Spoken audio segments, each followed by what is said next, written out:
Panorama group, जो सोचता है वो करता है। और वो जो बांग्लादेश से भागकर आकर बैठी है, बराए मेहरबानी उसको सीमांचल को ला ले। वो खुद बॉर्डर का रास्ता हम दिखा देते, वहां ले जाके छोड़ दे उसको पहले बाहर करें। आप वो क्यों रह रही है दिल्ली में? लव की बात हो रही है और उत्तर प्रदेश में एडीजीपी साहब कह रहे हैं कि नहीं, हमारी सरकार ने कहा कि नया पोस्टर नहीं लगेगा। Happy birthday prime minister allowed होगा, happy birthday chief minister allowed होगा। तो फिर आप एक कानून बना दीजिए कि इस देश में कोई लव की बात करेगा ही नहीं, तो पहले हॉलीवुड बैठ जाएगा।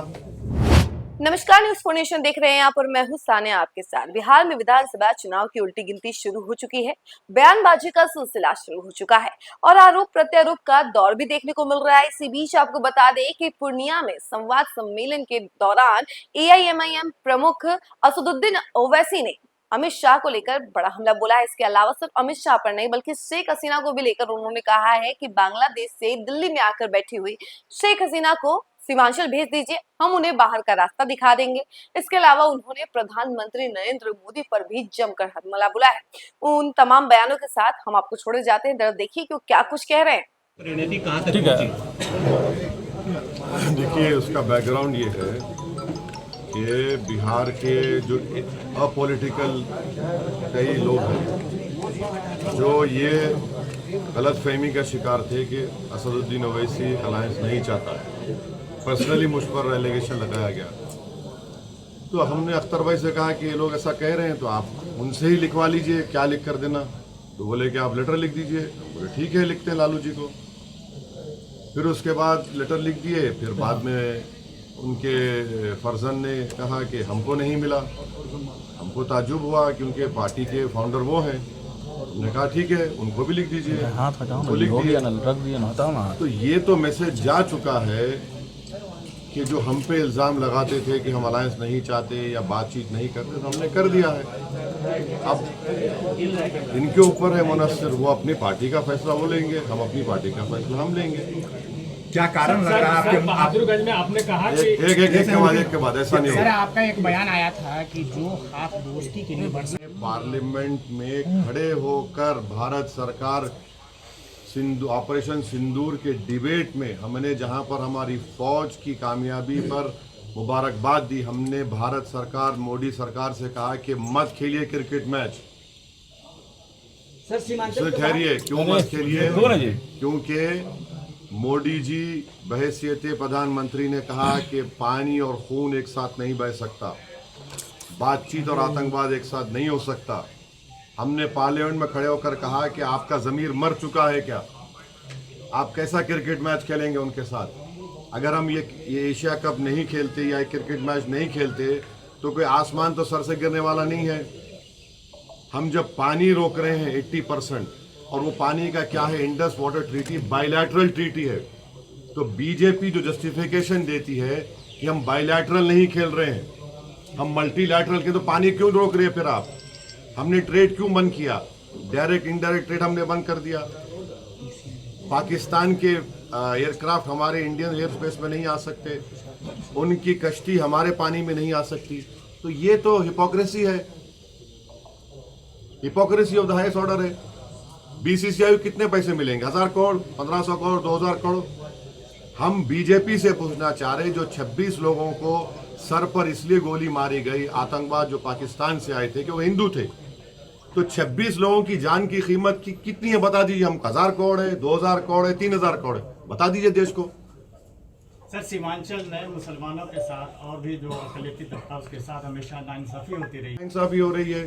प्रधानमंत्री आए यहाँ पर घुसपैठी का जिक्र कर दिए, यहाँ पर ज़्यादा आबादी बढ़ रही है। हम प्रधानमंत्री से एक रिक्वेस्ट करेंगे बड़े ही ह्यूमिलिटी के साथ कि जो आपकी मुंह बोली बहन बांग्लादेश से दिल्ली में आकर बैठी हुई है, उसको सीमांचल लाइए। हम प्रधानमंत्री को बताते हैं कहाँ जाता रास्ता बांग्लादेश का, वहां जाकर छोड़ दीजिए।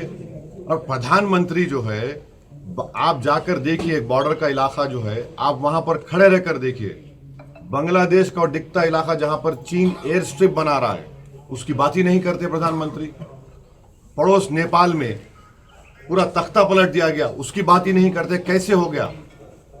हमारे पड़ोस में 2 रिवॉल्यूशंस आ गए, हमको पता ही नहीं है, मगर प्रधानमंत्री को लगता है कि यहाँ पर सीमांचल में घुसपैठी आ रहे हैं। 65 लाख नाम इलेक्शन कमीशन में जो भी रीजन था निकाल दिए, कौन सा घुसपैठी निकला उस बताओ। तो ये सीमांचल की जनता को बदनाम करने की एक साजिश है, हम इसका कंडेम करते हैं। और सीमांचल की जनता ये जो तोहमत लगाई जा रही है उसका जवाब इस चुनाव में देगी बीजेपी। असद साहब कल काकोरी यानी लखनऊ में जो है अभी आप बिहार की बात करिए, आप खत्म कर रहे हैं। आखिरी 2 सवाल दोस्ती खास अख्तर ईमान ने आगे बढ़ाया है, अगर आप उसको कमजोरी की निशानी समझेंगे तो हमको तो पॉलिटिकल पार्टी के चुनाव लड़ना पड़ेगा। जब चुनाव लड़ेंगे तो जीतने के लिए लड़ेंगे, हर पार्टी जीतने के लिए लड़ती है ना, दोस्ताना मुकाबला तो नहीं होता। तो मुकाबला होगा, जमहूरियत है, तो हम तो जीतने के लिए मुकाबला करेंगे। क्या कारण लग रहा है आपके मोहब्बत को कबूल नहीं कर रहे तेजस्वी वाला? भाई देखिए, मोहब्बत जो होती है ना वो नौजवान लड़के लड़की में पिक्चरों में अच्छा लगता है, सियासत में एक तरफा मोहब्बत नहीं हो सकती है, तो नहीं होगी, होगी तो होगी। पुराने आपके जो विधायक है अगर घर वापसी करना चाहेंगे तो क्या उनका स्वागत करेंगे आप? हाँ? पुराने जो विधायक आपके जो चले गए अगर घर वापसी करना चाहेंगे तो उस पर क्या करना है? आपको किसी ने बातचीत की क्या घर वापसी के लिए? नहीं, अगर आपसे बातचीत की तो बता दीजिए। हमारे राजनीति में ऐसा होता है सर, कभी यहाँ चले जाते हैं, कभी वहाँ चले जाते हैं। अगर आपको बताया गया कि घर वापसी करना चाह रहे हैं, तौबा करना चाह रहे हैं, तो बता दीजिए, अख्तर भाई सोच लेंगे। जो पूछ चुके दोबारा मत पूछिए। जो सीमांचल के एरिया में लड़ेंगे सर या पूरे बिहार? बहुत अच्छा है। आपका नाम क्या है सर? स्मित। हाँ, स्मित नाम होगा। आई लव स्मित में करूंगा। इसमें कौन सा एंटी नेशनल बात है? इसमें कौन सा वायलेंस का प्रमोशन का बात है? जब लव से लव आ रहा है तो उसमें आपको तकलीफ क्यों हो रही है? इसका मतलब आप लव के खिलाफ हैं, आप मोहब्बत को मानते ही नहीं है। वो मुगल आजम का एक गाना था, जिंदाबाद जिंदाबाद मोहब्बत जिंदाबाद, दोबारा प्ले करना पड़ेगा इन लोगों के लिए। देखिए एक बात प्लीज समझिए, आर्टिकल 25 संविधान में क्या, फ्रीडम ऑफ रिलीजन।